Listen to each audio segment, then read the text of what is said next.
ಚಕ್ರವರ್ತಿ ಚಾನೆಲ್ಗೆ ಸ್ವಾಗತ. ಚಿತ್ರದುರ್ಗದಲ್ಲಿ ಬ್ರ್ಯಾಂಡ್ ಚಿತ್ರದುರ್ಗ ಹೆಸರಿನಲ್ಲಿ ಜೂನ್ 13ರಂದು ಅದ್ದೂರಿ ಸಮಾವೇಶ ನಡೆಯಲಿದೆ. ಈ ಕುರಿತು ಪತ್ರಿಕಾಗೋಷ್ಠಿಯಲ್ಲಿ ಮಾತನಾಡಿದ ಹಿಂದೂ ಎಕನಾಮಿಕ್ ಫೋರಂ ರಾಜ್ಯ ಸಂಚಾಲಕ ಶಿವಪ್ರಸಾದ್, ಚಿತ್ರದುರ್ಗವನ್ನು ಅಭಿವೃದ್ಧಿಯ ಹೊಸ ಹಾದಿಗೆ ಕೊಂಡೊಯ್ಯುವ ಉದ್ದೇಶದಿಂದ ಈ ಸಮಾವೇಶ ಆಯೋಜಿಸಲಾಗಿದೆ ಎಂದಿದ್ದಾರೆ. ಜಿಲ್ಲೆಯ ಅಭಿವೃದ್ಧಿಗೆ ಕೊಡುಗೆ ನೀಡಿದ ಗಣ್ಯರು ಹಾಗೂ ಉದ್ಯೋಗ ಸೃಷ್ಟಿಸಿದ ಉದ್ಯಮಿಗಳು ಸನ್ಮಾನಿಸಲಾಗುತ್ತದೆ.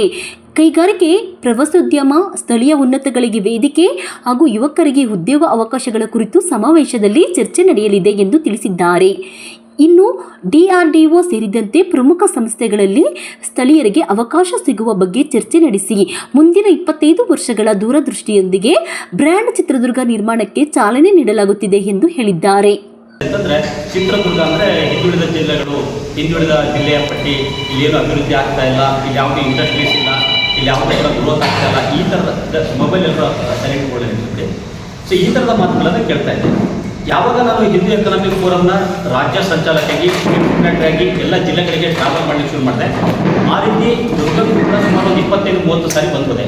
ಇಲ್ಲಿ ಬಂದು ನಾವು ಹಿಂದೂ ಎಕನಾಮಿಕ್ ಫೋರಮ್ ಚಾಪ್ಟರ್ ಮಾಡಬೇಕು ಅಂತೇಳಿ ಇಲ್ಲಿನ ಉದ್ಯಮಿಗಳನ್ನು ಕಾಂಟ್ಯಾಕ್ಟ್ ಮಾಡಿದಾಗ 90% ಜನ ನಿರಾಶೆ ವ್ಯಕ್ತಪಡ್ತಾರೆ. ಇಲ್ಲೇನು ಮಾಡಲಿಕ್ಕಾಗತ್ತೆ, ಈ ಥರದ ಒಂದು ಮಾತನ್ನು ಹೇಳ್ತಾರೆ. ಯಾಕಂದರೆ ಇಲ್ಲೇನು ಇಲ್ಲ, ಏನು ಮಾಡಲಿಕ್ಕಾಗಲ್ಲ ಅಂತೇಳಿ.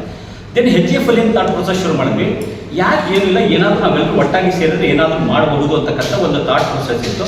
ಇದೇ ಜಿಲ್ಲೆಯಲ್ಲೂ ಕೂಡ ಬ್ರ್ಯಾಂಡ್ ಅಂತಕ್ಕಂಥ ಹೆಸರಲ್ಲಿ ಕಾರ್ಯಕ್ರಮಗಳನ್ನು ಮಾಡಬೇಕು ಅಂತಕ್ಕಂಥದ್ದು ನಮ್ಮ ಉದ್ದೇಶ. ಉದಾಹರಣೆಗೆ brand Chitradurga, brand Chikkamagaluru, brand Shivamogga, brand Bidar, ಈ ರೀತಿ ಬೀದರಿಂದ ಹಿಡಿದು ಮೈಸೂರುವರೆಗೂ ಕೂಡ ಎಲ್ಲ ಜಿಲ್ಲೆಗಳನ್ನು ಕವರ್ ಮಾಡಿ ಬ್ರ್ಯಾಂಡ್ ಹೆಸರಲ್ಲಿ ಮಾಡ್ತಾ ಇದ್ವಿ.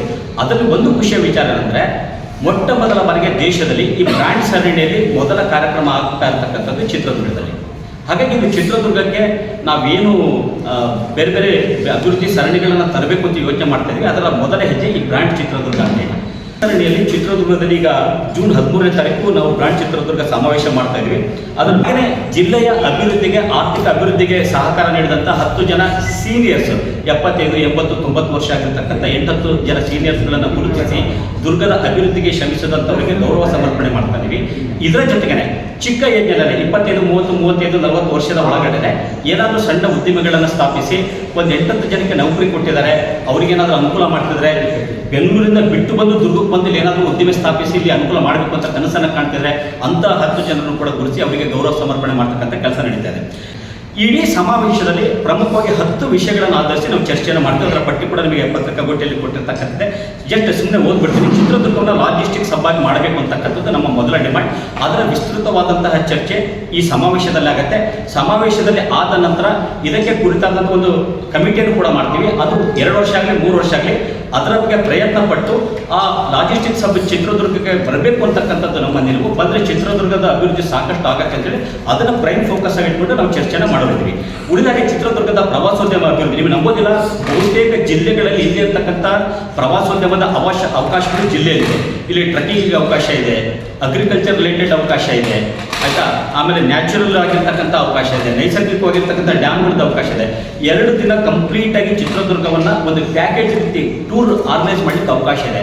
ಇದನ್ನು ಗಮನದಲ್ಲಿ ಇಟ್ಕೊಂಡು ಇಲ್ಲಿ ಏನು ಅಭಿವೃದ್ಧಿಗೆ ಪಡಿಸ್ಬೋದು ಇದರ ಬಗ್ಗೆ ನಾವು ಫೋಕಸ್ ಮಾಡ್ತಾ ಅದಕ್ಕೊಂದು ಸಪ್ರೇಟ್ ಟೀಮನ್ನು ನಾವು ಮಾಡೋದಿದ್ವಿ ಉದ್ದೇಶಕ್ಕೆ. ಮತ್ತು ಜಿಲ್ಲೆಯಲ್ಲಿ ಸಾಕಷ್ಟು ಇಲ್ಲಿನ ಲೋಕಲ್ ಏನಿದೆ, ಉದಾಹರಣೆಗೆ ಮೊಳಕಾಲ್ಮೂರು ಇದೆ, ಅದಕ್ಕೊಂದು ಜಾಗತಿಕ ವೇದಿಕೆ ಕಲ್ಪಿಸಲಿಕ್ಕೆ ಒಂದು ವೆಬ್ಸೈಟ್ ಮಾಡಿ ಅದನ್ನ ಡೈರೆಕ್ಟಾಗಿ ರಫ್ತು ಮಾಡೋ ರೀತಿ ಏನಾದರೂ ಪ್ಲಾನ್ ಮಾಡಲಿಕ್ಕೆ ಆಗುತ್ತೆ. ಈ ಥರದ ಚಿಂತನೆಗಳು ಕೂಡ ಈ ಸಮಾವೇಶದಲ್ಲಾಗುತ್ತೆ. ಹಾಗೆಯೇ ಬೇರೆ ಯಾವುದೇ ಜಿಲ್ಲೆಯಲ್ಲಿ ಇರ್ತಕ್ಕಂಥ DRDO, ಆಮೇಲೆ IAC, ಇಸ್ರೋ ಸಂಬಂಧಿತ ಚಟುವಟಿಕೆಗಳು ಜಿಲ್ಲೆಯಲ್ಲಿ ನಡೀತದೆ. ಅದಕ್ಕೆ ಸ್ಥಳೀಯರಿಗೆ ಏನು ಅವಕಾಶ ಆಗ್ಬೋದು, ಸ್ಥಳೀಯರು ಯಾವ ರೀತಿಯಲ್ಲಿ ಇನ್ವಾಲ್ವ್ ಆಗ್ಬೋದು, ಇಲ್ಲಿ ಹೊಸ ಬಿಸ್ನೆಸ್ ಆಪರ್ಚುನಿಟಿಯನ್ನು ಕ್ರಿಯೇಟ್ ಮಾಡ್ಬೋದು, ಇದ್ರ ಬಗ್ಗೆ ಕೂಡ ನಾವು ಚರ್ಚೆಯನ್ನು ಮಾಡ್ತಾ ಇದ್ವಿ. ಯಾಕಂದರೆ ನಾನು ದುರ್ಗಕ್ಕೆ ಬಂದರೆ ನಮ್ಮ ಜಿಲ್ಲೆ, ನನ್ನ ಹೈವೇಲೆಲ್ಲ ಹಿಡಿದು ತಿಂಡಿ ನಮ್ಮಮ್ಮ ದೋಸೆ ತಿಂದೆ, ಬಟ್ ಜಿಲ್ಲೆಯಲ್ಲಿ ಈ ಥರದ್ದು ಇದೆ ಅಂತ ನನಗೆ ಗೊತ್ತಾಗಿರೋದಿಲ್ಲ. ಅದಕ್ಕೆ ಗೊತ್ತಾಗ್ಲಿಕ್ಕೆ ಏನು ಮಾಡ್ಬೋದು, ನಮ್ಮ ಜಿಲ್ಲೆ ಕಡಿಮೆ ಅಲ್ಲೆಲ್ಲ ಗೊತ್ತಾಗಲಿಕ್ಕೆ ಈ ಥರದ್ದೆಲ್ಲ ಪ್ಲಾನ್ ಇದೆ. ಮತ್ತು ಚಿತ್ರದುರ್ಗ ಒಂದು ಕೈಗಾರಿಕಾ ಹಬ್ಬಾಗಿ ಮಾಡಲಿಕ್ಕೆ ಅವಕಾಶ ಇದೆ. ಮತ್ತು ಏನಾಗ್ಬಿಡುತ್ತೆ, ಇವತ್ತೇನು ಲಾಭ ಬರುತ್ತೆ, ಈ ಥರದ್ದಲ್ಲ. ಒಂದು 20-25 ವರ್ಷಗಳ ದೂರದೃಷ್ಟಿ ಇಟ್ಕೊಂಡು 2047ರ ಹೊತ್ತಿಗೆ ಭಾರತಕ್ಕೆ ಸ್ವಾತಂತ್ರ್ಯ ಬಂದು ಸುಮಾರು 100 ವರ್ಷ ಆಗುತ್ತೆ. ಈ ಹೊತ್ತಿಗೆ ಚಿತ್ರದುರ್ಗದ ಹಣೆಬರ ಏನಾಗಿರಬೇಕು, ಚಿತ್ರದುರ್ಗ ಇಲ್ಲಿಂದ ಎಲ್ಲಿಗೆ ಹೋಗಿರಬೇಕು, ಇಲ್ಲಿನ ಟ್ರಾಫಿಕ್ ಇರ್ಬೋದು, ಉಳಿದಂಥ ಏನೇ ಸಮಸ್ಯೆಗಳಿದ್ರು ಯಾವ ರೀತಿ ನಾವು ರೀಚ್ ಆಗಬೇಕು, ಒಂದು ಪರಿಣಿತರ ಟೀಮನ್ನು ಮಾಡಿ, ಅದು ಯಾವುದೇ ಪೊಲಿಟಿಕಲ್ ಪಾರ್ಟಿ ಬಂದರೂ ಅವ್ರ ಜೊತೆ ಇಂಟ್ರಾಕ್ಟ್ ಮಾಡಿ, ಗೌರ್ಮೆಂಟ್ ಜೊತೆ ಇಂಟ್ರಾಕ್ಟ್ ಮಾಡಿ ಅದನ್ನ ಇಂಪ್ಲಿಮೆಂಟ್ ಮಾಡ್ತಕ್ಕಂಥ ಪ್ರಯತ್ನಗಳು ನಮ್ಮದು. ಬ್ರ್ಯಾಂಡ್ ಚಿತ್ರದುರ್ಗ ಬ್ರ್ಯಾಂಡ್ ಆಗಿ ಬಿಲ್ಡ್ ಆಗಬೇಕು. ನಮಗೆ ಅದಕ್ಕೆ ಏನು ಮಾಡಬೇಕು, ಈ ಥರದ್ದೆಲ್ಲ ಇದೆ.